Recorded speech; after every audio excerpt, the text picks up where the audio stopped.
FE para los tiempos del fin. Tercera parte. 20. El sorprendente poder del acuerdo. ¿Qué es un acuerdo? Un acuerdo es un convenio que se hace entre dos o más personas para tomar una resolución premeditada. Esto comprometerá a que ambas partes trabajen juntas y en armonía. En sí, un acuerdo es la expresión de dos voluntades que determinan una serie de normas y acciones, las cuales se deberán respetar y ejecutar para el beneficio mutuo. Vea esto expresado en las Sagradas Escrituras.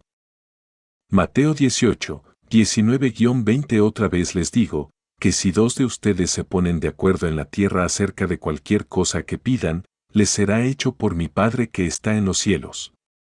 20. Porque donde están dos o tres congregados en mi nombre, allí estoy yo en medio de ellos. Observemos bien la gran importancia del acuerdo. En su idioma original, la palabra acuerdo está llena de matices muy significativos, los cuales conllevan la idea de estar unidos en armonía, sin causar ninguna disonancia. Un ejemplo de esto es cuando un coro de personas se une a entonar una misma melodía, produciendo así un sonido agradable al oído. Por esto es que la imagen vívida que nos brinda la palabra acuerdo es la de una sinfonía de oración, en la cual todos suenan simultáneamente, pues están en la misma sintonía de fe, esto es, tienen espíritus afines en cuanto al motivo de oración. De ningún modo debe de haber disonancia en la oración, pues esto ocasionaría discordia, lo cual es lo opuesto al acuerdo. Ahora lea los siguientes textos bíblicos. 1 Corintios 1:10. Os ruego, pues, hermanos, por el nombre de nuestro Señor Jesucristo, que habléis todos una misma cosa, y que no haya entre vosotros divisiones, sino que estéis perfectamente unidos en una misma mente y en un mismo parecer. Filipenses 2:2. Completad mi gozo, sintiendo lo mismo, teniendo el mismo amor, unánimes, sintiendo una misma cosa. ¿Cómo entrar en acuerdo con Dios? En lo tocante a Dios, entrar en acuerdo con Él es igual a conectarse con su voluntad expresada en su palabra. Es tomar la decisión de creerle a Él sin importar las circunstancias adversas. Lea el siguiente texto. Amós 3:3. ¿Andarán dos juntos si no estuvieren de acuerdo? En otras palabras, si dos personas andan juntas, es porque están de acuerdo en algo, pues comparten el mismo sentir o visión. Si usted va a andar en acuerdo con Dios, el efecto será el ver su mano poderosa manifestándose en usted. Ahora vea el siguiente verso de las Escrituras. 2 Crónicas 16:9. Porque los ojos del Señor contemplan toda la tierra, para mostrar su poder a favor de los que tienen corazón perfecto para con Él. Un corazón perfecto representa a un corazón que le pertenece completamente a Él, es decir, que le son leales y que confían sinceramente en su perfecta palabra. El apóstol Pedro lo dice así. 1 Pedro 4:11. Si alguno habla, hable conforme a las palabras de Dios. Tenga presente que las palabras de Dios son creativas, capaces de cambiar cualquier circunstancia, pues estas son espíritu y son vida, son fieles y verdaderas, son medicina y consuelo, traen fortaleza y dan aliento. También son lámpara y lumbrera, son el deleite del creyente, pero además de esto, son poderosas y eternas, pues Jesucristo dijo que sus palabras no pasarán. Entonces, no nos cansemos de repetirlas y compartirlas. Ahora lea este otro texto bíblico. Tito 2:1. Pero tú habla lo que está de acuerdo con la sana doctrina. Usted debe de decidir con quién va a acordar. ¿Acordarás con el médico, con tus síntomas, con tus circunstancias, o acordarás con Dios? Definitivamente es mucho mejor armonizar con Dios. No es que niegues tus síntomas o circunstancias, sino que les niegues el derecho de estar allí, ya sea en tu cuerpo, en tu mente o en tu entorno. Recuerda lo escrito anteriormente, la fe no niega un hecho, la fe cambia el hecho. 21. La fe le hace visualizar. La visualización es una visión anticipada del futuro. Esto significa que mientras su fe va creciendo, desarrollándose y fortaleciéndose, estimulará su imaginación, haciéndolo visualizar las promesas de Dios hechas realidad en su vida. Esta fe que le hace visualizar llenará a tal punto su ser interior, que lo hará sentirse y verse recibiendo todas las bendiciones que sabe le van a acontecer. Si usted está familiarizado con la historia de las murallas de Jericó, recordará que Dios instruyó a Josué que hiciera marchar a Israel alrededor de la ciudad una vez por día durante 6 días, y en el séptimo día ellos debían marchar alrededor de la ciudad 7 veces. Más aún, Dios les ordenó que estuvieran en silencio mientras marchaban. Escucha lo que dice el libro de Josué. Josué 6:10 Y Josué mandó al pueblo, diciendo: Vosotros no gritaréis, ni se oirá vuestra voz, ni saldrá palabra de vuestra boca, hasta el día que yo les diga, gritad, entonces gritaréis. ¿Por qué cree usted que Dios tenía a los israelitas marchando silenciosamente durante 6 días previos hasta que les permitiera soltar el grito victorioso de la fe? Porque de este modo, ellos irían meditando mientras marchaban. Con cada día que pasaba, los israelitas desarrollaban una imagen interior más clara y fuerte de aquellos muros cayendo al suelo y a esta ciudad estando bajo el control de ellos. Para el día séptimo, cuando Josué dio la orden de gritar, el corazón de ellos estaba tan cargado del poder de la fe, que aquel grito se convirtió en un gran estruendo, el cual literalmente derribó aquellas gruesas murallas. Esto le enseña que hay momentos en los que solo debe guardar silencio mientras se fortalece con las promesas de Dios y así esperar el instante preciso para soltar el grito de victoria. 2 Crónicas 20:17 Ustedes ni siquiera necesitan pelear esta batalla. Solo tomen sus posiciones con firmeza, estén quietos y contemplen la victoria del Señor. Oh Judá y Jerusalén, no teman ni desmayen, vayan mañana contra ellos, porque Jehová está con ustedes. En ese momento, en el cual la fe se ha fortalecido, es cuando las paredes de cualquier circunstancia que se le oponga se derrumbarán como arena. Tan solo dé el grito de victoria de la fe y proclame la palabra de Dios con autoridad. Esto es llamar las cosas que no son como si fueran. Vea cómo el apóstol Pablo nos amonesta diciendo. 2 Corintios 4:18 No concentrando nuestra vista en las cosas que se ven, sino en las que no se ven, pues las que se ven son temporales, pero las que no se ven son eternas. Hay una frase que dice, en lo que piensas, es en lo que te conviertes. Lo que sientes es lo que atraes. Lo que imaginas es lo que creas. Así que, visualícese recibiendo y disfrutando dichas promesas desde antes de recibirlas en este mundo, ya que, en la dimensión de la fe, son un hecho real para su vida. Lea el siguiente pasaje. Mateo 6, 9-10 Vosotros, pues, oraréis así: Padre nuestro que estás en los cielos, santificado sea tu nombre. 10 Venga tu reino. Hágase tu voluntad, como en el cielo, así también en la tierra. En estos momentos el Señor le está dando una gran revelación. Cristo quiere que usted sepa que Él desea que viva como en el cielo, hágase tu voluntad, como en el cielo, así también en la tierra. De hecho, los lugares celestiales están dentro de nosotros, Cristo mismo vive dentro de cada uno de nosotros. Iglesia del Señor, no haya enfermedad en el cielo. Por tal motivo, si usted está padeciendo de alguna enfermedad, ponga imágenes en su casa de cuando usted estaba sano, lo mismo se aplica a cualquier circunstancia, visualícese otra vez así. Ponga fotos, y al lado de ellas, escriba oraciones, es decir, ponga las promesas de Dios en su casa, para que así las lea todos los días, de este modo su fe se fortalecerá.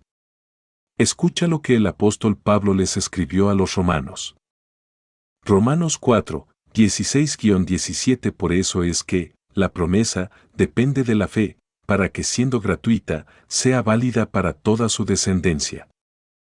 No solo para aquellos que viven dentro del marco de la Torá, sino también para los que siguen la fe de Abraham, que es padre de todos nosotros 17 como está escrito. Te he constituido por padre de muchas naciones en presencia de Dios, en quien él creyó, que da vida a los muertos y llama las cosas que no son como si fueran.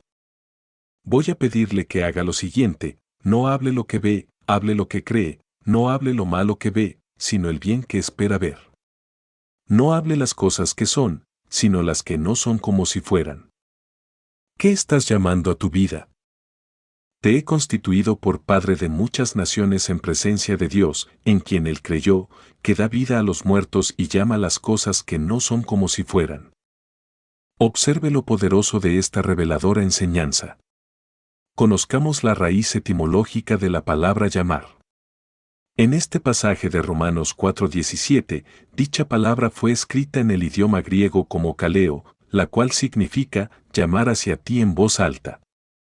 Es como cuando el Señor llamó y resucitó a Lázaro.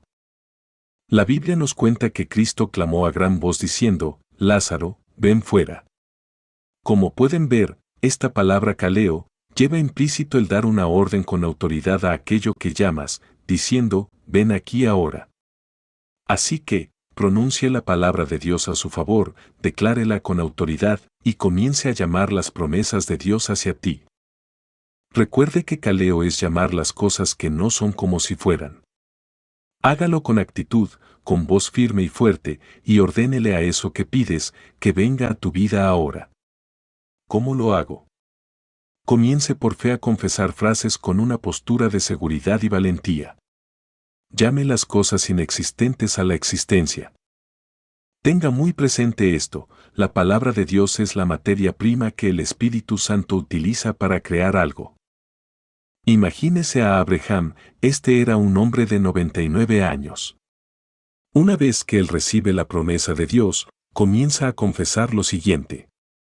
Ven aquí, hijo mío, ven aquí, Isaac, ven a nosotros ahora.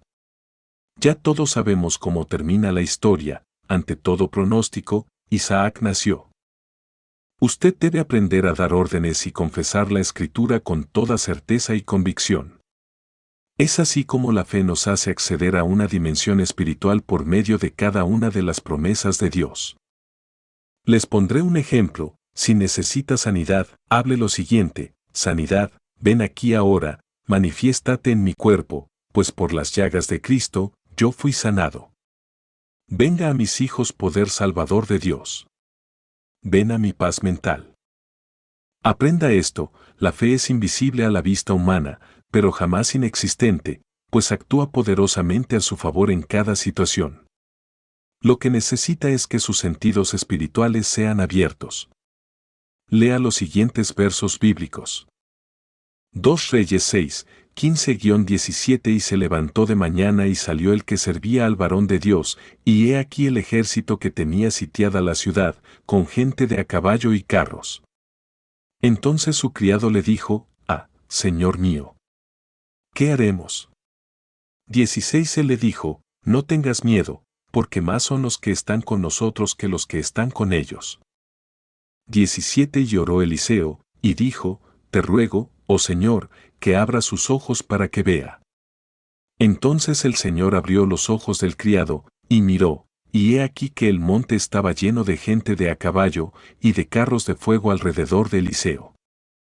Este ejemplo nos enseña que la dimensión de la fe trasciende la humana, es decir, al mundo físico y a toda explicación lógica, ya que la fe en sí misma no depende de la razón para aceptar las cosas, simplemente las cree.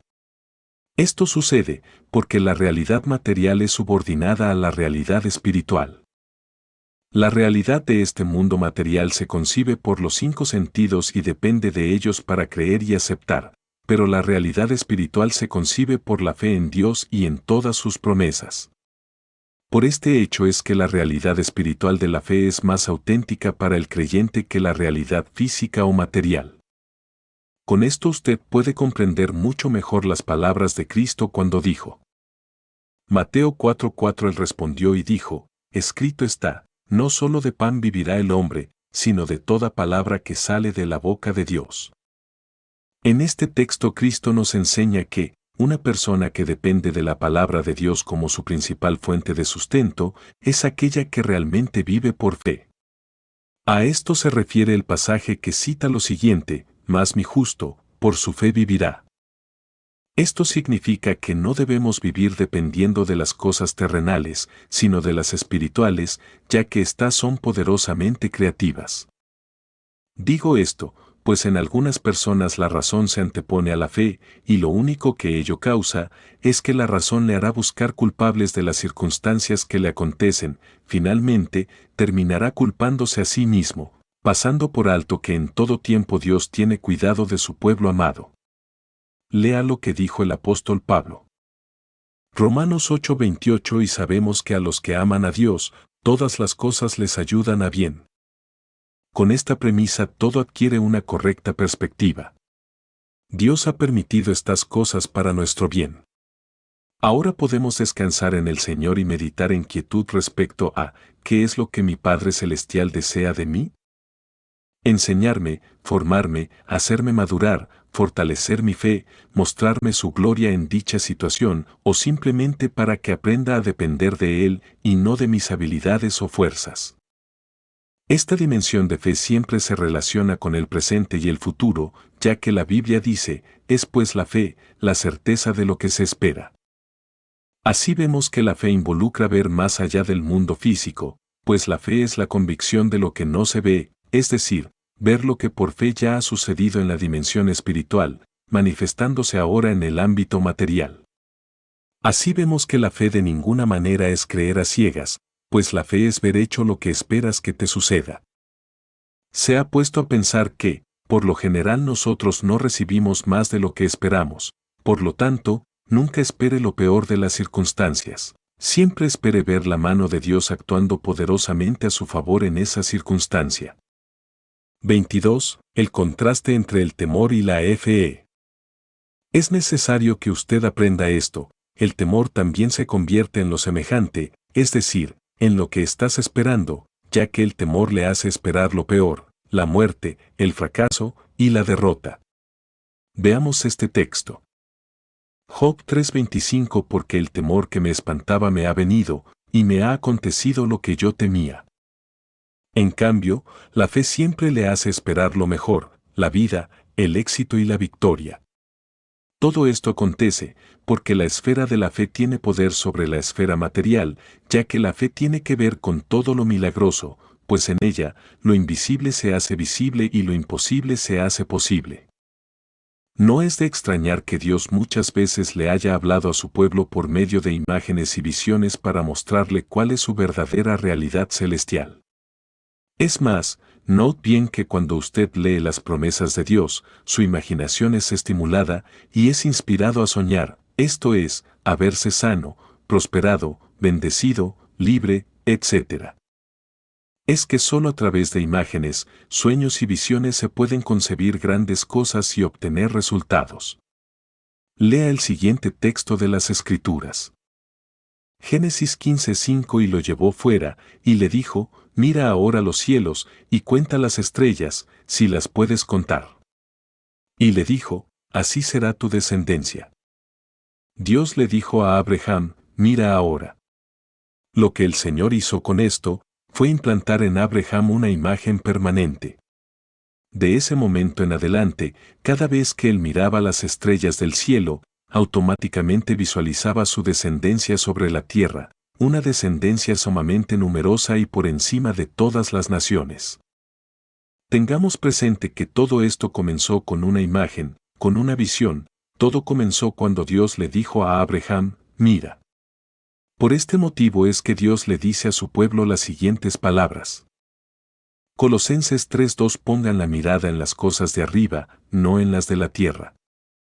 Poner la mirada en las cosas de arriba significa poner toda su atención en Cristo Jesús y mirar con los ojos de la fe todas las promesas que Dios le ha dado en su palabra, pues ellas son bendiciones que vienen del cielo hacia usted. Ahora lea el siguiente texto bíblico. Génesis 13, 14-15 Y el Señor dijo a Abram, después que Lot se apartó de con él, alza ahora tus ojos, y mira desde el lugar donde tú estás hacia el norte y al sur, al este y al oeste. 15 Porque toda la tierra que tú ves, daré a ti y a tu simiente para siempre. Note que Dios le pidió a Abraham que mirara.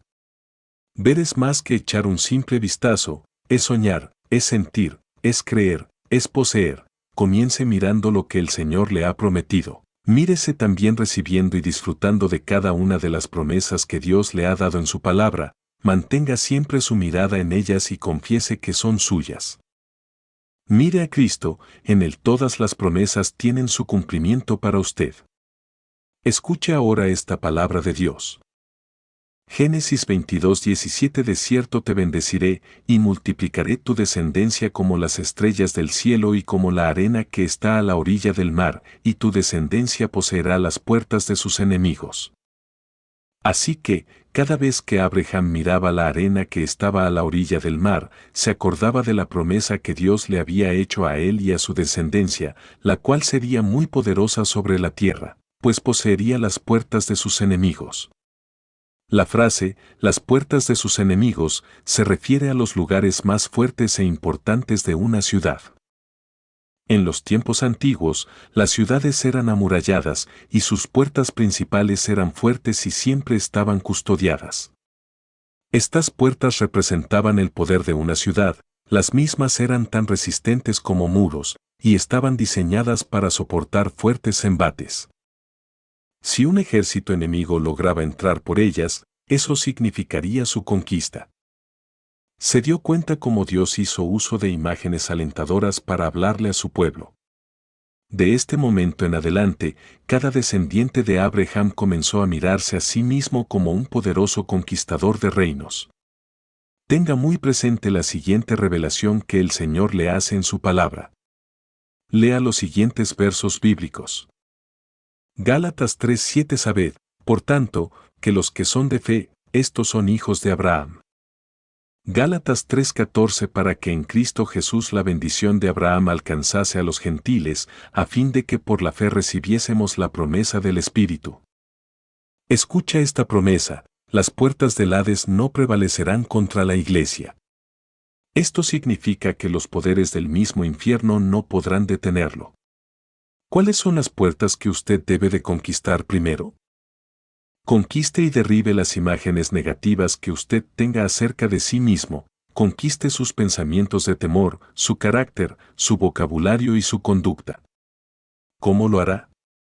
Lea el siguiente texto. 2 Corintios 10, 4-5 Porque las armas de nuestra milicia no son carnales, sino poderosas en Dios para la destrucción de fortalezas. 5 Derribando argumentos y toda altivez que se levanta contra el conocimiento de Dios, y llevando cautivo todo pensamiento, haciéndolo obedecer a Cristo. Dios le dio a usted armas muy poderosas, las cuales no son carnales, sino espirituales, pues dichas batallas se libran en el alma en forma de pensamientos. El apóstol Pablo usó términos militares para referirse a esta guerra constante que el creyente libra contra las imágenes y pensamientos que le asedian, y contra el mismo Satanás. Piense en una ciudad amurallada. Las armas que usted posee son poderosas para destruir esa fortaleza. Pero, ¿qué es una fortaleza? Según el contexto bíblico, una fortaleza es una muralla alta, la cual representa una ideología, razonamiento o argumento equivocado, es decir, pensamientos de duda, temor, fracaso, impotencia, debilidad y tristeza, o bien, pensamientos de orgullo, egoísmo, prepotencia, autosuficiencia, avaricia, venganza y odio. Todos estos son pensamientos malignos y negativos, los cuales se oponen y levantan contra la voluntad de Dios en la vida del creyente, solo tienen una intención, tratar de impedir que usted alcance su propósito y destino. Entonces, ¿qué tiene que hacer usted con esa fortaleza? Lea lo que dice el verso 5, derribando argumentos y toda altivez que se levanta contra el conocimiento de Dios, y llevando cautivo todo pensamiento a la obediencia a Cristo. Usted debe derribar todos estos argumentos en forma de fortaleza.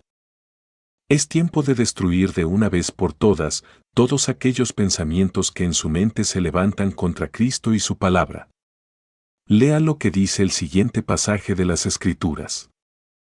Proverbios 16:32 Mejor es el que tarda en airarse que el fuerte, y el que se enseñorea de su espíritu, que el que toma una ciudad.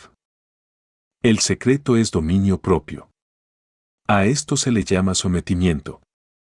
Someta sus pensamientos y todo su ser a la voluntad de Dios escrita en su palabra. El punto es este, Cada vez que mire una promesa de Dios, recuerde que Él la pronunció y permitió que fuese escrita para su bien, para bendecirle, prosperarle, levantarle, ayudarle y salvarle. Con las promesas de Dios, usted puede conquistar grandes cosas, claro está que esto solo se logra por la fe. La Biblia dice en el libro de Hebreos que hubo hombres que, por la fe conquistaron reinos, hicieron justicia, alcanzaron promesas, taparon bocas de leones, apagaron fuegos impetuosos, evitaron filo de espada, sacaron fuerzas de debilidad. Se hicieron fuertes en batallas, y pusieron en fuga ejércitos extranjeros. Cada promesa de Dios le fue dada a usted para su provecho, para su victoria, satisfacción, libertad, éxito y prosperidad en todas las cosas. Como dije anteriormente, no le preste toda su atención a las circunstancias adversas y no se haga imágenes pesimistas de las pruebas, antes bien, aprenda a desarrollar una visión positiva en medio de la aflicción. Persista en ello en toda oración y acción de gracias, espere con fe obediente y alabe al Señor. Le aseguro que las circunstancias comenzarán a cambiar para su bien. Vea lo que la Biblia narra con respecto a la actitud de fe en Abraham y aprenda de él lo siguiente en las Escrituras. Romanos 4, 19-20 Y la fe de Abraham no se debilitó al considerar su cuerpo, que estaba ya como muerto, siendo de casi 100 años, o la esterilidad de la matriz de Sara. 20 Sino que, mirando a la promesa de Dios, no titubeó como un incrédulo, no se dio lugar a la duda, sino que se fortaleció en su fe obediente dando gloria a Dios. 23. Su realidad con respecto a la fe. En esta enseñanza usted aprenderá que la verdad y la realidad espiritual trascienden y están por encima de esta realidad terrenal. La realidad terrenal nos dice que somos de esta tierra, mientras que la celestial nos dice que somos extranjeros y peregrinos en ella. Esto significa que hay dos realidades, sin embargo, es usted quien decide cuál verdad acepta y a cuál realidad se aferra. Como creyente que es, usted debe de aferrarse por la fe a la palabra de Dios, pues ella es la que le abre la dimensión de los lugares celestiales y le dice cuál es su verdadera realidad. Ahora bien, como todas las promesas de Dios son absolutamente fieles y verdaderas, cada creyente puede tener la seguridad de recibir lo que espera, ya que esto es una realidad para usted dentro del perfecto plan de Dios. Esto es lo que nos dice la fe, y hay que obedecerla. Como lo expliqué anteriormente, le es necesario tener muy en claro lo siguiente: lo que espera, primero debe de ser incubado en su ser interior por medio de imágenes, sueños y visiones. En el momento que usted comience a desarrollar visiones y sueños, en ese mismo instante se convertirá en una persona creativa. Lo que usted debe de hacer es tomar la decisión de creer y ver por la fe aquello que espera ser hecho una realidad en su vida. Claro que esto requiere de un esfuerzo, pues la razón humana muchas veces se opone a la fe. Por tal motivo, no se subestime más pensando que es indigno de recibir las bendiciones de Dios. Y no viva más con una actitud mental de víctima al cuestionarse a sí mismo, sintiéndose inmerecedor de la bondad de su Padre Celestial. Tenga por cierto lo siguiente: Cristo pronunció cada una de sus preciosas y grandísimas promesas y permitió que fuesen escritas en su bendita palabra, con el único propósito de que usted las conociera, las meditara, las creyera, las recibiera, e hiciera conforme a todo lo que en ellas se encuentra expresado. Por esto, levántese en medio de la aflicción, la tristeza y la desesperación, y comience a bendecir a Dios por todas sus promesas. Lea lo que el Señor le dice a usted en su palabra. Jeremías 31, 16-17 Así ha dicho el Señor: reprime del llanto tu voz y de las lágrimas tus ojos, porque salario hay para tu trabajo, dice el Señor, y volverán de la tierra del enemigo. 17 Esperanza hay también para tu porvenir, dice el Señor, y los hijos volverán a su propia tierra. De verdad le digo, cada vez que usted mire con fe una promesa de Dios, se animará a levantarse y a sobreponerse de cualquier circunstancia, pues las promesas de Dios son la llama avivante de la fe. Lea esto. Salmo 27 horas y 13 minutos hubiera yo desmayado, si no creyese que veré la bondad del Señor en la tierra de los vivientes. Hebreos 11, 24-26 Por la fe Moisés, hecho ya grande, rehusó llamarse hijo de la hija de Faraón, 25 escogiendo antes ser maltratado con el pueblo de Dios, que gozar de los deleites temporales del pecado, 26 teniendo por mayores riquezas el vituperio de Cristo que los tesoros de los egipcios, porque tenía puesta la mirada en el galardón. El punto clave es este: ¿qué tiene usted por mayores riquezas y qué galardón está esperando recibir de parte de Dios? Lo que tiene que hacer es esto: reenfocar su vida nuevamente hacia Cristo y su palabra, y tener la determinación de hacer de esto sus mayores riquezas. Sueñe que le van a suceder cosas buenas, ore, y crea en los milagros, escriba sus sueños con fe, póngalos en un lugar visible, y alabe a Dios por ello. Usted notará que su fe irá siendo incrementada a tal grado, que le creerá a Dios hasta ver sus sueños realizados. Dios es bueno. Si Él lo ha prometido, será fiel con usted. El Señor nos prometió lo siguiente en su palabra para fortalecer nuestra confianza. Marcos 11:24 Por esta razón les digo, lo que sea que pidan en oración, estén totalmente convencidos que ya lo han recibido y será de ustedes. Con respecto a la palabra pedir, el idioma griego nos da más luz para comprender mejor el nivel de oración al que Cristo se refiere.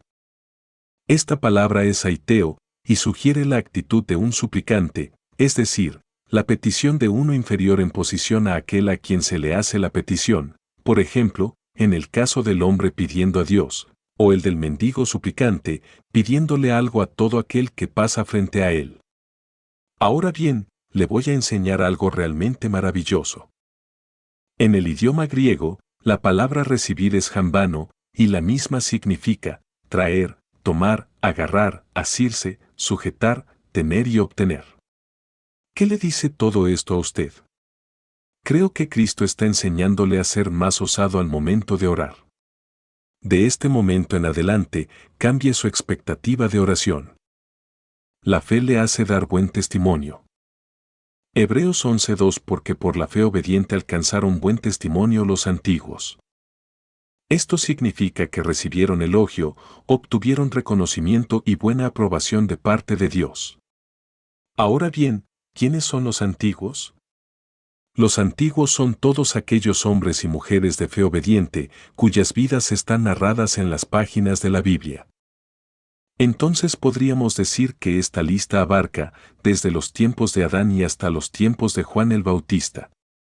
Sin embargo, para nosotros los creyentes, esta lista se extiende aún más allá, esto es, desde los tiempos del libro de los Hechos y hasta que seamos arrebatados por Cristo.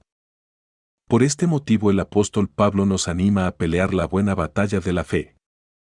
La buena batalla de la fe. Ahora, haga suya las palabras de valor que el apóstol Pablo le escribió a su discípulo Timoteo, la cual dice: 1 Timoteo 6:12 Pelea la buena batalla de la fe, echa mano de la vida eterna, a la cual asimismo fuiste llamado, habiendo hecho la buena profesión delante de muchos testigos. ¿Quieres saber cómo se pelea esta batalla de la fe? Permaneciendo firme en creer y hacer lo que está escrito en la palabra de Dios. Ahora bien, ¿por qué motivo el apóstol Pablo anima a su discípulo Timoteo a pelear la buena batalla de la fe?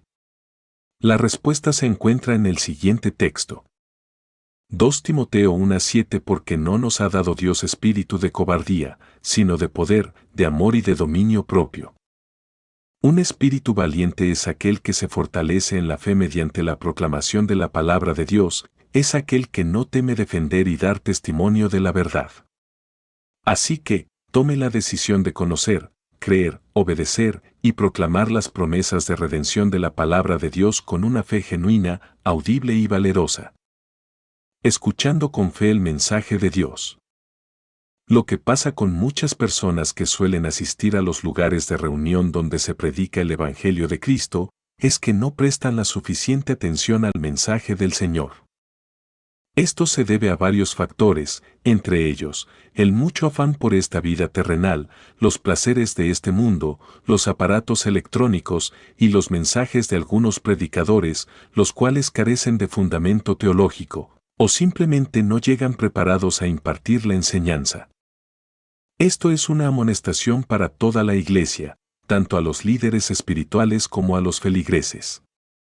Entonces, queda claro que, al momento de compartir el mensaje del Señor, se debe tener una previa preparación en todo su sentido, igualmente, todos los que asisten al lugar de reunión de creyentes deben hacer un esfuerzo por concentrarse en el mensaje de Cristo.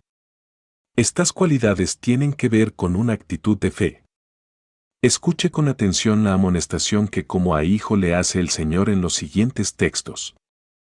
Hebreos 4, 1, 2 Temamos, pues, no sea que permaneciendo aún la promesa de entrar en su reposo, alguno de vosotros parezca no haberlo alcanzado.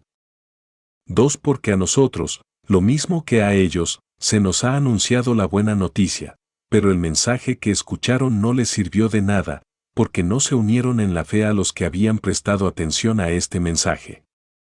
¿De qué sirve una promesa si ésta no se puede obtener? Las promesas de Dios permanecen vigentes para cada uno de nosotros, pero hay algunos hermanos que no las logran alcanzar. La Biblia dice que tanto a nosotros como a ellos se nos predicó el Evangelio. Pero, ¿quiénes son ellos? Estas personas son los hijos de Israel que salieron de Egipto. ¿Quién les anunció a ellos el Evangelio cuando se encontraban en el desierto? Fue Moisés, el cual les habló del Mesías. La pregunta clave es esta: ¿por qué razón unos entre el pueblo de Dios alcanzaron la promesa de entrar en su reposo y otros no? La respuesta es simple: porque unos escucharon el mensaje del Evangelio con fe obediente, mientras que los otros no lo creyeron. Observó bien esto, el escritor del libro de Hebreos está hablando de un mismo pueblo, pero con dos actitudes totalmente opuestas, donde una vasta mayoría no tuvo emuná y un remanente sí la tuvo. Pero, ¿cuál fue el problema que tuvieron algunos de ellos? No creyeron ni obedecieron lo que Moisés les había dicho. Por este motivo, el Señor dice lo siguiente en su palabra. Marcos 1:15, ha llegado la hora. El reino de Dios se ha acercado. Vuélvanse a Dios, apártense del pecado y tengan fe obediente en el Evangelio.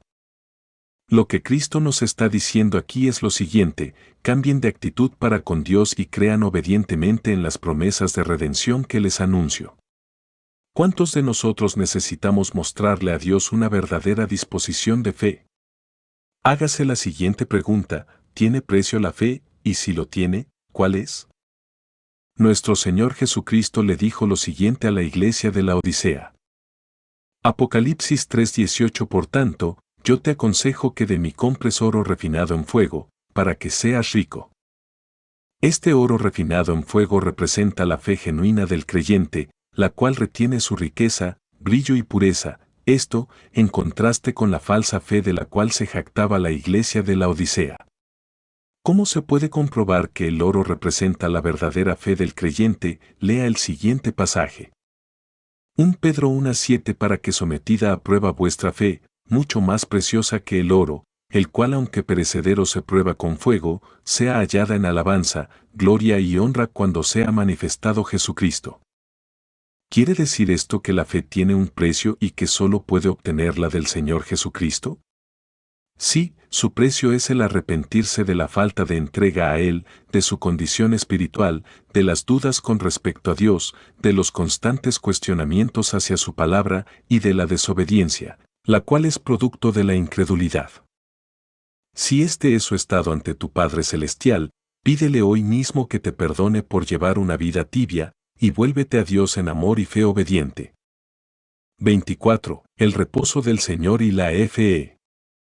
3.35.25. Esta fe obediente le introduce en su reposo, esto es, en su paz y seguridad.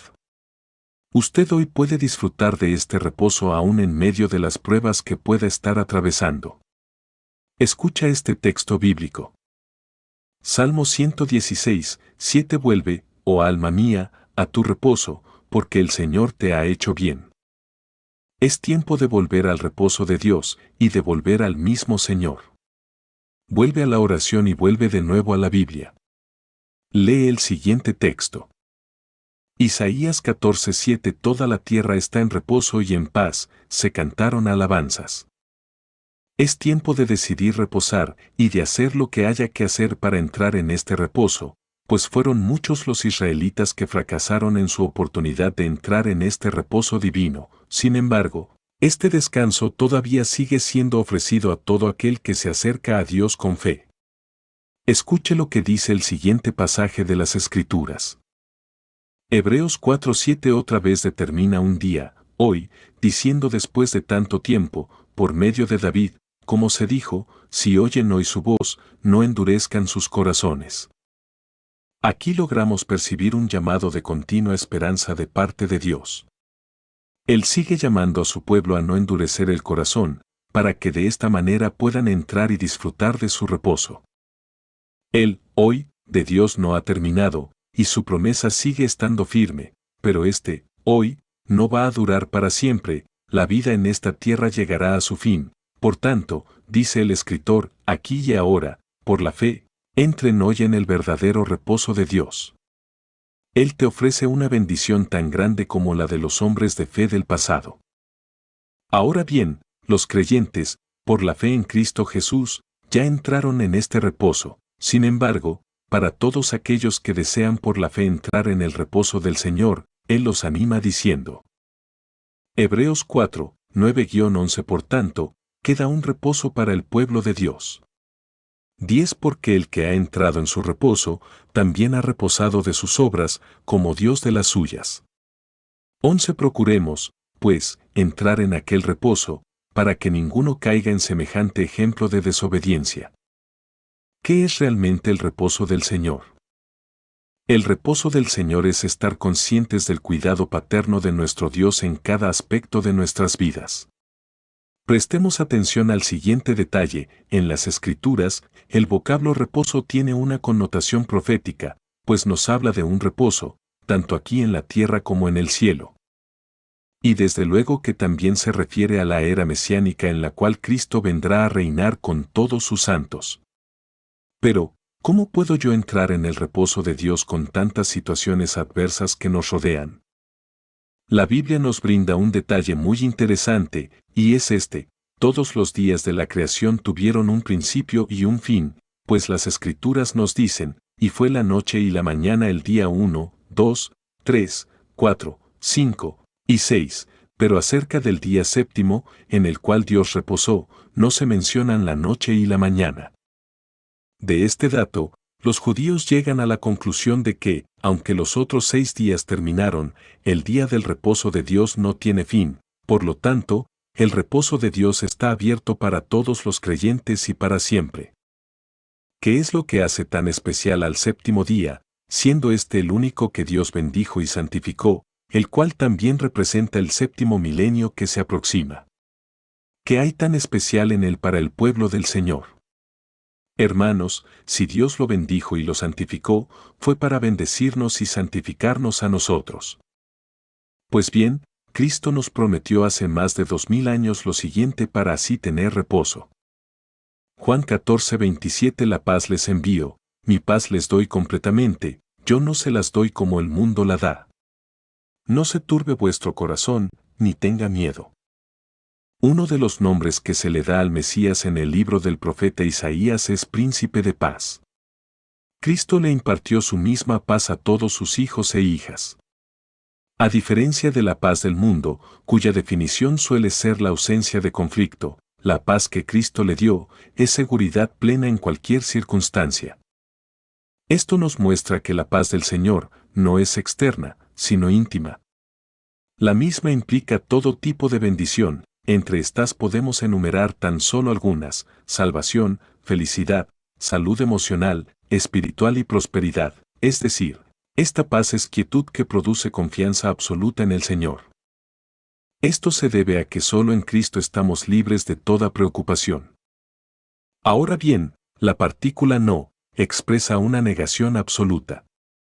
Lo que el Señor está diciendo es que, ya que usted tiene su paz en su ser, de ninguna manera permita que su corazón se turbe o confunda. Por esto es que Él le anima diciendo, no tenga miedo, no sea cobarde o asuste. El miedo se debe en gran parte al enfoque que usted le da a las circunstancias. Piense en esto, para algunas personas, el problema no es lo largo del puente, sino la altura en que éste se encuentra. No tengas miedo a caer, tan solo enfoque su mirada en el Señor y en su mano protectora. Los hombres y mujeres de fe en Dios han aprendido a no ver lo grande del problema, ellos han aprendido a ver la mano todopoderosa de Dios actuando siempre a su favor en medio de la adversidad. Recuerde que el objeto de su fe es Cristo, Él prometió que nunca nos fallará. Escuche lo que nos dicen los apóstoles Pablo y Pedro. Filipenses 4:6. No se preocupen por nada. Más bien, oren y pídanle a Dios todo lo que necesiten y denle gracias por todo lo que Él ha hecho. 1 Pedro 5, 6-7. Humíllense, pues, bajo la poderosa mano de Dios, para que Él los exalte cuando fuere tiempo, echando toda vuestra ansiedad sobre Él, porque Él tiene cuidado de ustedes. ¿Por qué algunos no entran en este reposo? Son varios los motivos por los cuales algunos creyentes no pueden entrar en el reposo de Dios. El punto es que muchos viven afanados y turbados por los quehaceres diarios. Esto de ningún modo significa que debemos dejar de esforzarnos por hacer las cosas bien y ser mejores cada día. Lo que esto significa es que debemos hacer nuestras obras por fe. En amor, sin angustiarnos y desesperarnos.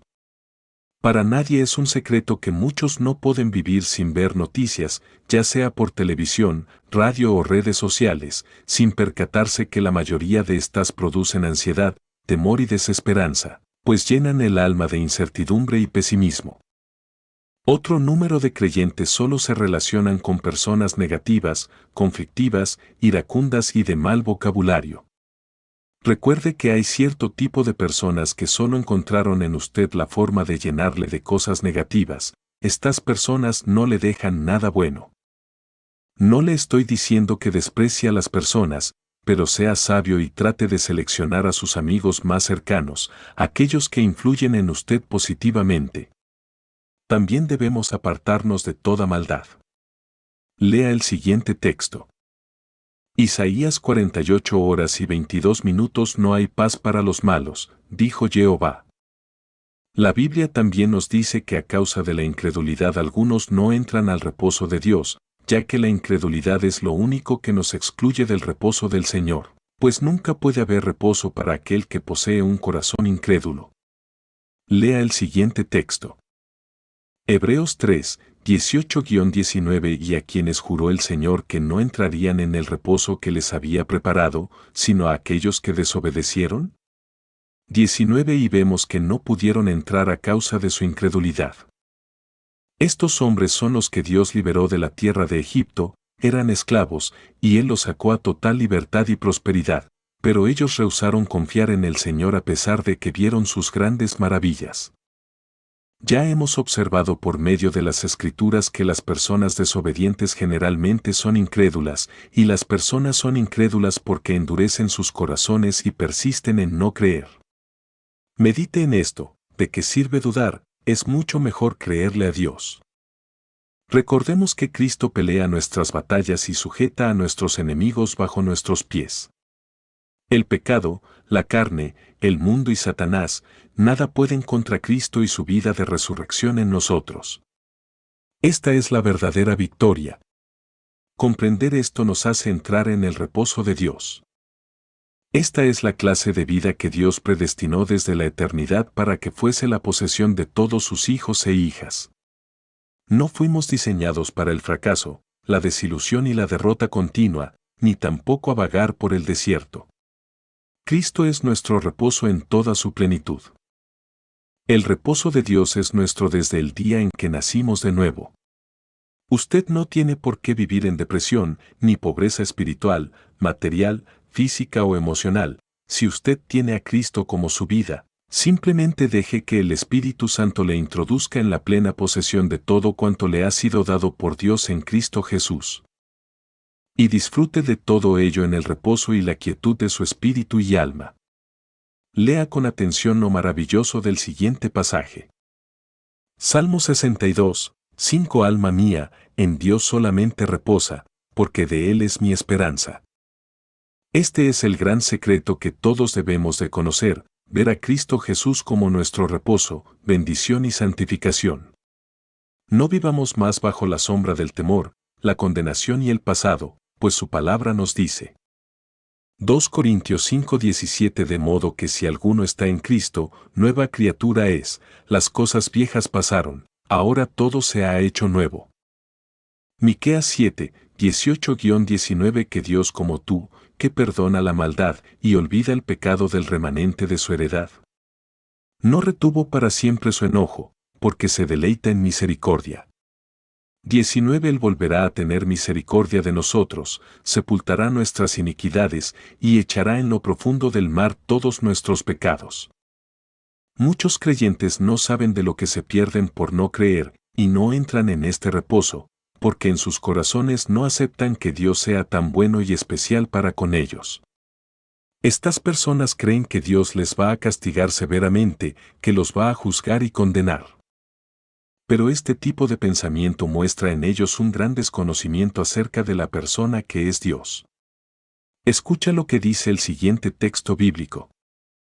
Isaías 30 horas y 15 minutos Porque así dijo Jehová el Señor, el Santo de Israel, vuestra victoria está en volverse a mí y descansar en mí, vuestra fortaleza consiste en confiar y estar tranquilos, pero no quisisteis. Descubrieron este secreto. El descanso y el reposo de Dios son la clave para nuestra salvación, sanidad y libertad.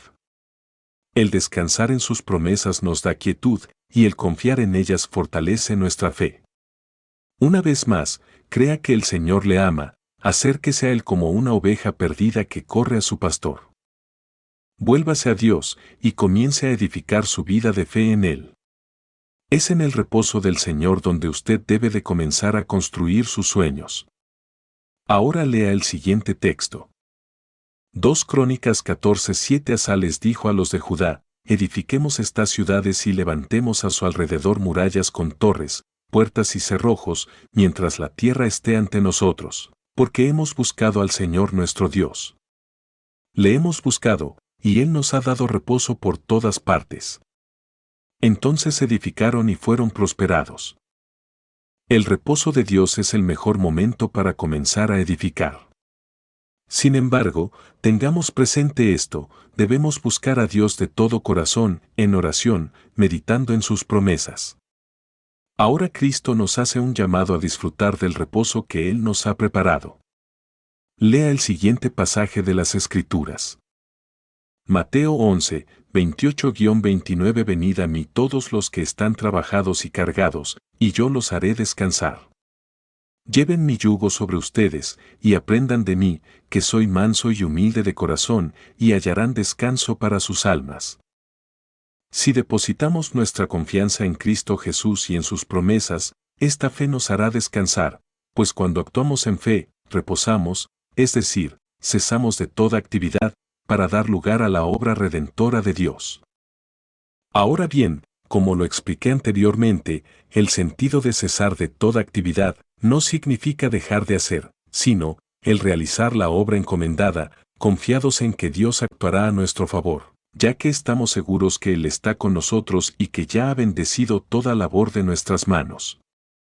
Se dio cuenta del por qué algunos no entran en el reposo de Dios. Pero bendito sea el Señor, que usted ya ha aprendido qué hacer para entrar en esta gran bendición de su reposo. Es por la fe en su palabra y en su cuidado amoroso hacia su vida que usted entra en este reposo. Dios siempre ha estado interesado en cada detalle de su vida. Usted no está solo, Cristo prometió estar contigo todos los días. 25. Fe para los tiempos del fin. 1 Timoteo 4:1 Pero el Espíritu dice claramente que en los postreros tiempos algunos apostatarán de la fe, escuchando a espíritus engañadores y a enseñanzas que vienen de demonios. Este es el panorama religioso que usted verá en los postreros días, y ya lo está viendo, muchos se asombrarán al saber de tanto escándalo en las iglesias, Pero el Espíritu le advierte a usted todo lo que acontecerá antes de que suceda. Recuerde, los falsos ministros y apóstatas no están fuera de las congregaciones, y muchos son los seguidores que ellos tienen. Esto es un indicador del estado espiritual de la mayoría de cristianos en los últimos tiempos, los cuales no son capaces de discernir lo que estos pseudo-ministros son en su interior. Pero en medio de este terrible panorama espiritual, hay verdaderos creyentes a los cuales el Espíritu les dice enérgicamente: salid de en medio de ellos, pueblo mío. Son estos creyentes los que deben de hacerse las siguientes preguntas: ¿estamos viviendo los tiempos del fin? ¿En qué parte de la profecía bíblica nos encontramos? ¿Veremos nosotros los últimos acontecimientos mundiales? ¿Han sido sueltos los 4 jinetes del Apocalipsis? ¿Estamos a punto de ver la Tercera Guerra Mundial? ¿Cuáles son las señales que precederán al fin del mundo? ¿Seremos nosotros la última generación que verá el regreso de nuestro Mesías? ¿Cuál es la obsesión de los poderosos de la Tierra en buscar nuevos mundos, hacer estaciones espaciales y búnkers terrenales? ¿De qué o de quién están tratando de esconder? ¿Qué es lo que saben ellos? ¿Qué nos están ocultando? ¿De qué desastres se están cuidando? ¿Por qué razón quieren huir? Son muchos los hombres que han sentido curiosidad por lo que acontecerá al final de los tiempos: reyes, presidentes, los poderosos de la tierra, profetas y aún los discípulos del Señor. Todos ellos se han preguntado las mismas cosas. Sin embargo, Dios, a través de su palabra, nos corre el telón de la historia y nos anuncia de antemano lo que está por acontecer. ¿Qué dice la Escritura? Isaías 46, 10-12. Yo anuncio lo por venir desde el principio, y desde la antigüedad lo que aún no ha sido hecho. Digo, mi plan se realizará, y haré todo lo que quiero. 11. Yo llamo desde el oriente al ave de rapiña, y de tierra lejana al hombre que llevará a cabo mi plan. Yo hablé, y yo haré que suceda. Lo he planeado y también lo haré. Mateo 24:3. Y estando Jesús sentado en el monte de los olivos, los discípulos se le acercaron aparte, diciendo: dinos, ¿cuándo serán estas cosas, y qué señal habrá de tu venida y del fin del siglo? Aunque la Biblia no da una fecha específica acerca de cuándo regresará Cristo a juzgar la tierra y reinar sobre ella, sí predice qué acontecimientos y condiciones habrá en esa época tan crucial. Por este motivo, una y otra vez el Señor nos advierte a ser vigilantes, pues realmente existen indicadores proféticos, los cuales han sido escritos en la Biblia con el fin de que el pueblo de Dios se mantenga alerta y en oración. Observe algunos de estos eventos globales actuales. Jesús dijo en Mateo 24, 4-5: mirad que nadie os engañe.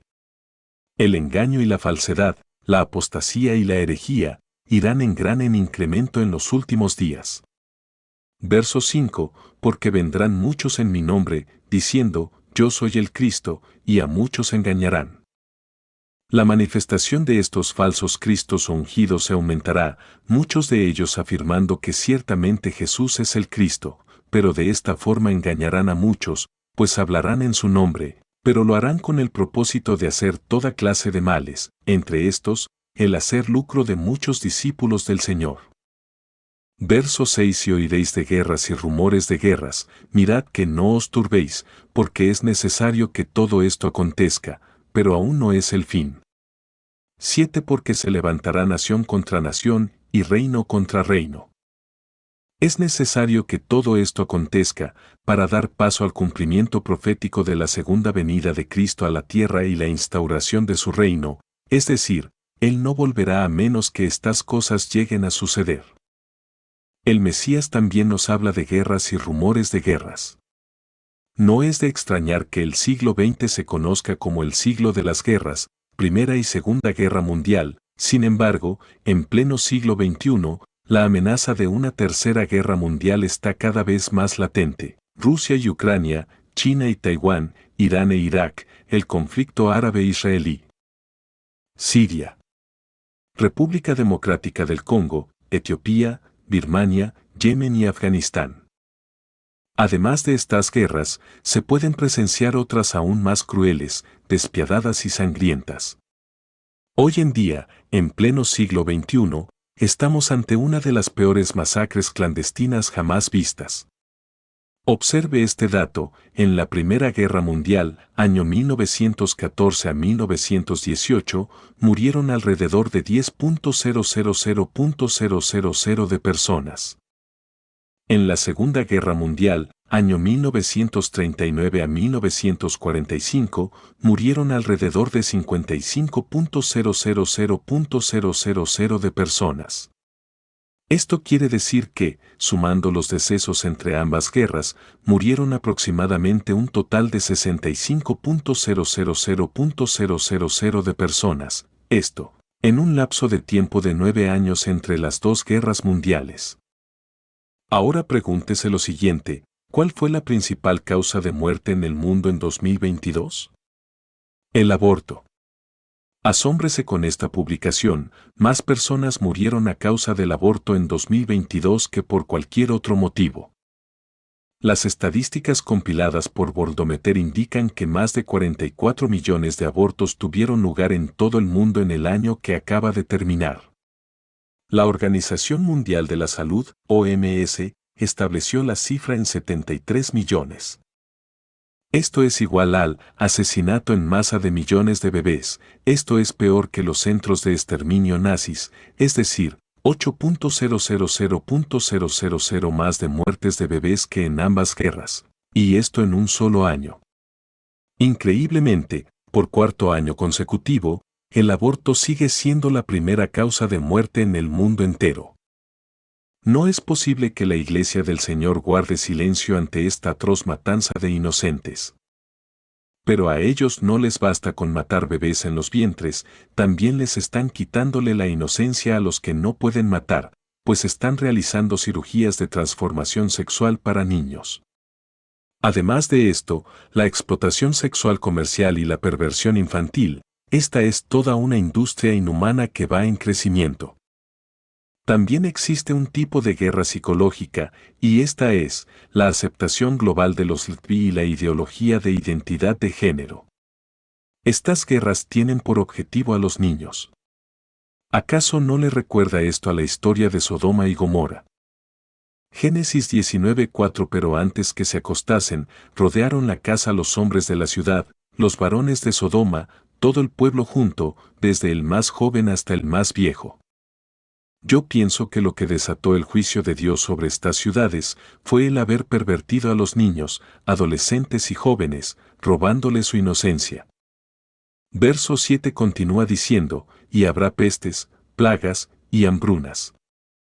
La gripe española 1918 asoló millones de personas durante el fin de la Primera Guerra Mundial. Fue tan devastadora esta gripe que en un solo año mató entre 40 y 50 millones de personas. El virus de transmisión sexual VIH/SIDA 1981 ha matado entre 25 y 35 millones de personas. El impacto del COVID-19 en el mundo, el 31 de diciembre del 2019. En el 2020 fue declarado pandemia. El número real de muertes por la pandemia en todo el mundo es de casi 15 millones. Todas estas plagas aún no encajan con las proporciones bíblicas, sino que habrá plagas simultáneas en todo el mundo, trayendo todo tipo de inestabilidad social, y si a esto le añadimos las hambrunas y terremotos, las cosas se pondrán mucho peores. Sin embargo, ya estamos vislumbrando algunos destellos de estos juicios. Hambrunas. El mundo se enfrenta a una crisis alimentaria sin precedentes y sin final aparente. Durante los primeros meses de 2022, el número de personas hambrientas en el mundo creció de 282 millones a 345 millones. La COVID-19, la crisis climática y el aumento de los precios se conjugaron en 2022 para poner en riesgo a aproximadamente 828 millones de personas, las cuales se acuestan con hambre todas las noches. A todo esto, debemos de añadir que más de 45 países en el mundo están al borde de la hambruna. La escritura también dice y terremotos en diferentes lugares. 8 y todo esto será principio de dolores. Observe estos datos. 1. El 8 de octubre de 2005, en la región de Cachemira entre India y Pakistán se registró un sismo magnitud 7,6. 2. El 12 de enero de 2010, Haití, este terrible evento natural de 7 grados dejó 316.000 muertos, 1,6 millones de personas sin hogar y miles de heridos. 3. El 27 de febrero de 2010, Chile, fallecieron 526 personas en un terremoto de 8,8 grados, seguido de un tsunami que devastó sus costas. 4. El 14 de abril de 2010, Qinghai, China 2.700 muertos por un sismo de 7,1. 5. El 26 de octubre de 2010, isla de Sumatra, Indonesia un terremoto de 7,5 grados y el posterior tsunami dejó 454 muertos y 88 desaparecidos. 6. El 22 de febrero de 2011, Christchurch, Nueva Zelanda 185 personas murieron en un sismo de 6,3 grados. 7. El 11 de marzo de 2011, Japón, dejó 15.880 muertos y 2.698 desaparecidos tras el terremoto de 9 grados y el tsunami subsiguiente. 8. El 24 de marzo de 2011, Birmania, 130 muertos causaron un sismo de 6,8 grados. 9. El 18 de septiembre de 2011, India y Nepal, un terremoto de 6,8 grados causó 106 muertos. 10. El 23 de octubre de 2011, Turquía, en este país del Medio Oriente, un terremoto de 7,2 grados dejó 604 muertos. 11. El noviembre de 14 de agosto de 2012, Azerbaiyán Oriental, 306 muertos tras dos terremotos de 6,2 y 6 grados en el país asiático. 12. El 11 de abril de 2012, Indonesia, un sismo de magnitud 8,6 sacudió la costa occidental de la isla de Sumatra con saldo de más de 32 muertos. 13. El 20 de abril de 2014, provincia de Sichuan, China más de 200 personas murieron en un fuerte terremoto de 7 grados. 14. El 24 de septiembre de 2014, provincia de Baluchistán, Pakistán un sismo de 7,7 grados dejó 375 muertos. 15. El 15 de octubre de 2014, Filipinas, un terremoto de 7,2 grados en la escala de Richter dejó saldo de unos 222 muertos.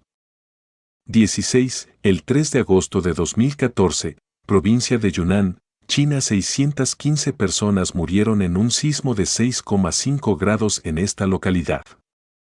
17. El 25 de abril de 2015, Nepal, un terremoto de magnitud 7,9 en la escala de Richter sacudió el país asiático y dejó más de 8.000 muertos.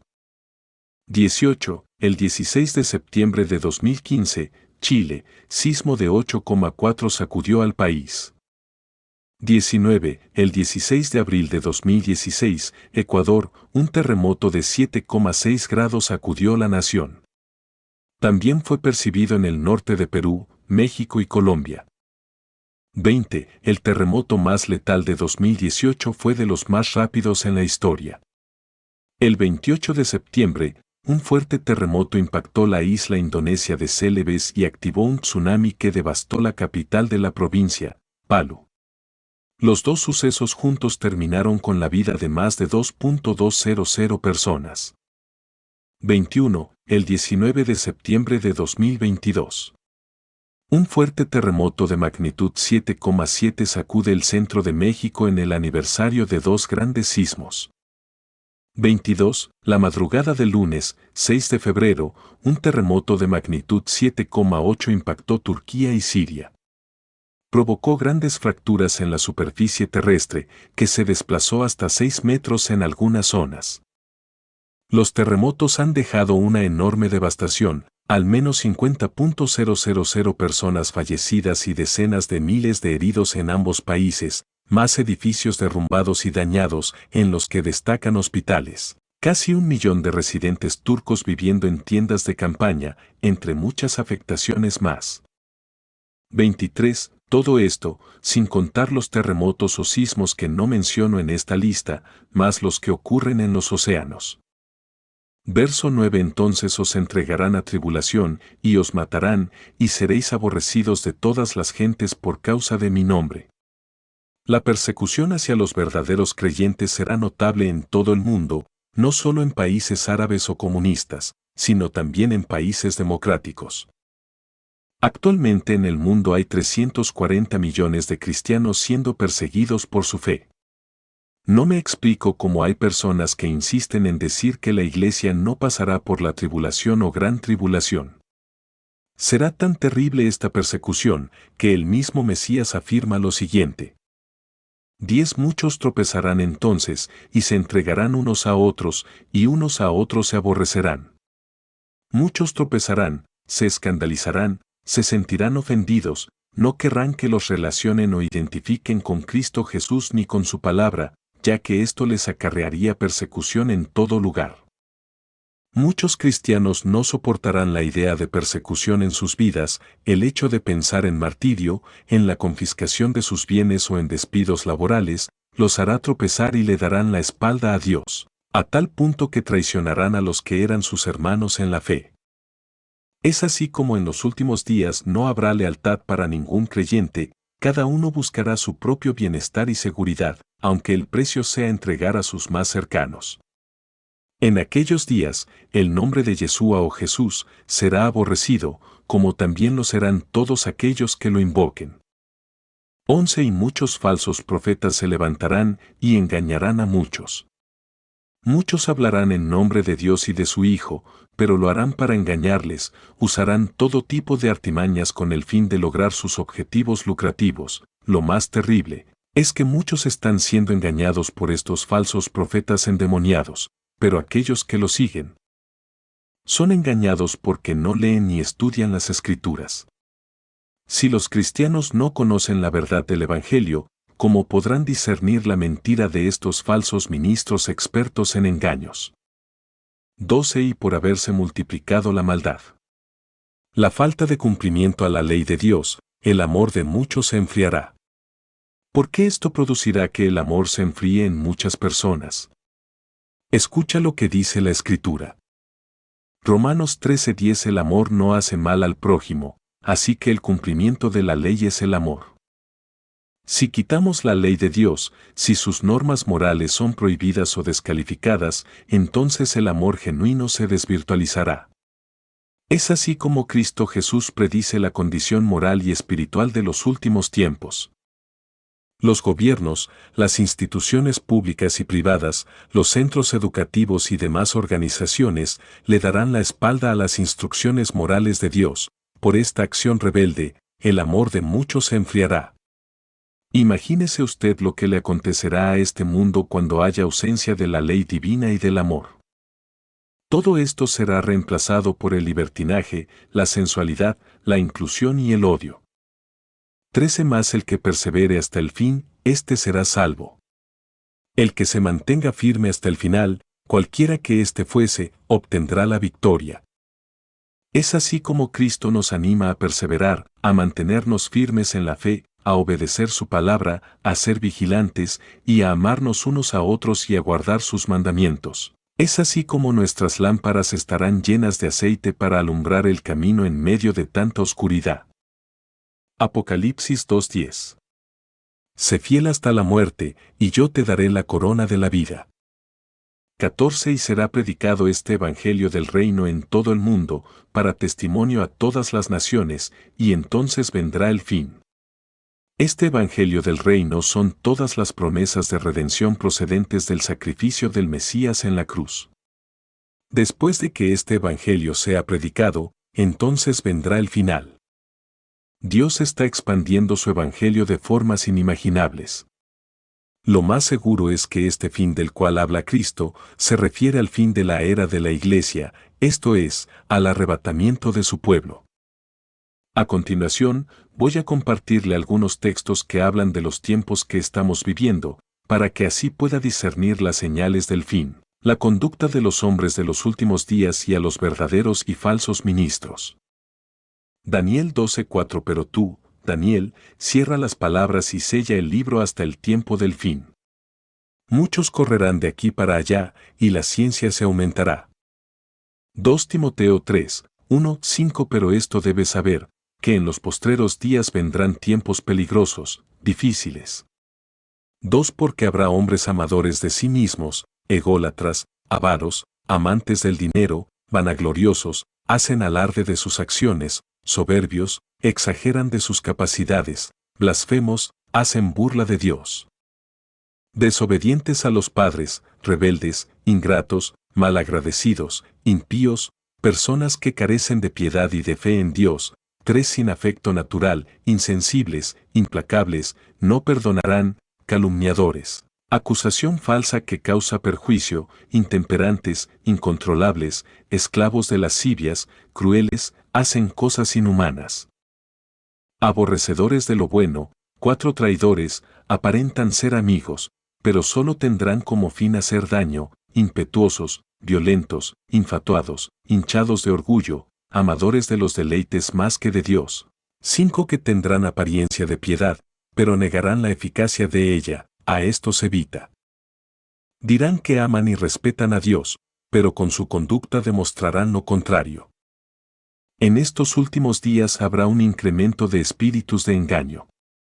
2 Pedro 2:1-3 Pero hubo también falsos profetas entre el pueblo, como habrá entre vosotros falsos maestros, que introducirán encubiertamente herejías destructoras. Herejía es la afirmación de una opinión religiosa que contradice la palabra de Dios, y aún negarán al Señor que los rescató, atrayendo sobre sí mismos destrucción repentina.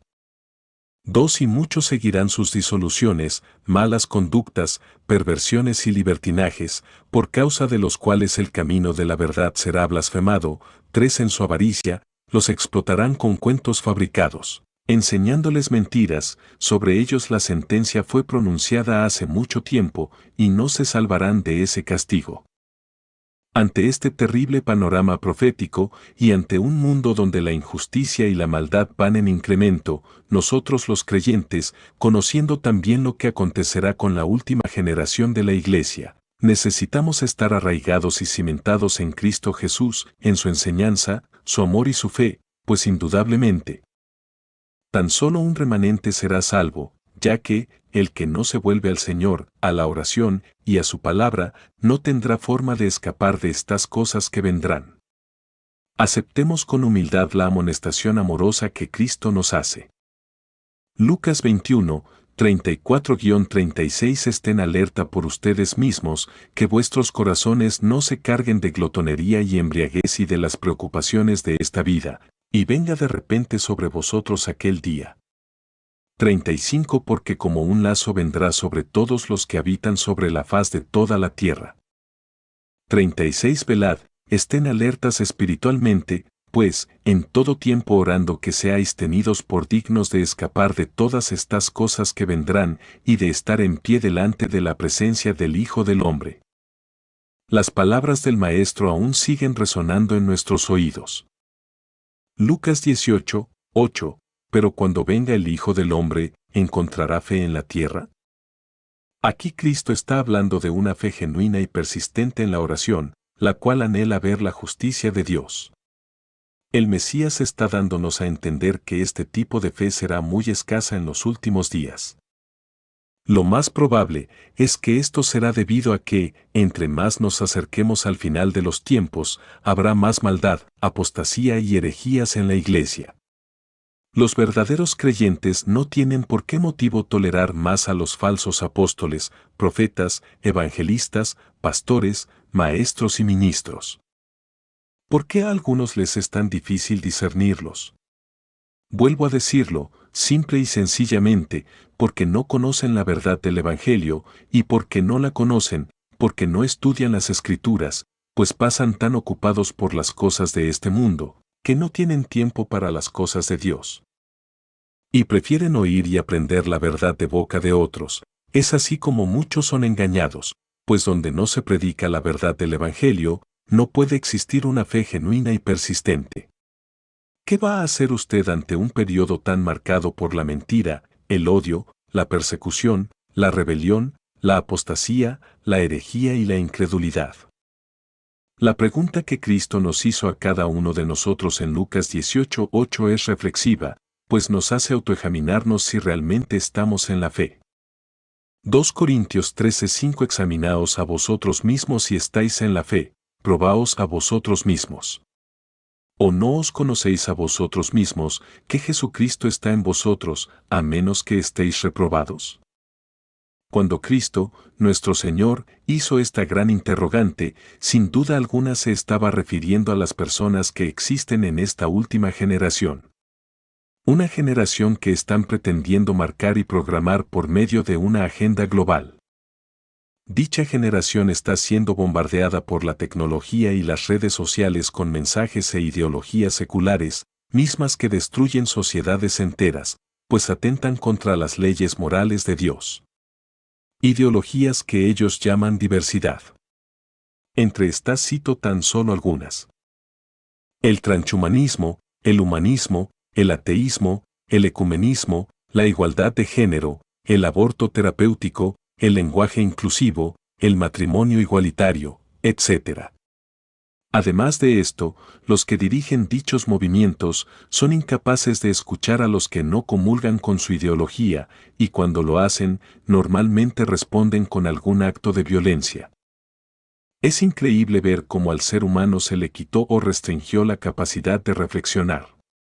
Ya no tenemos tiempo ni para pensar en las cosas que nos quieren imponer, pues las redes sociales normalmente nos dicen lo que debemos aceptar y la manera en que debemos de pensar y actuar.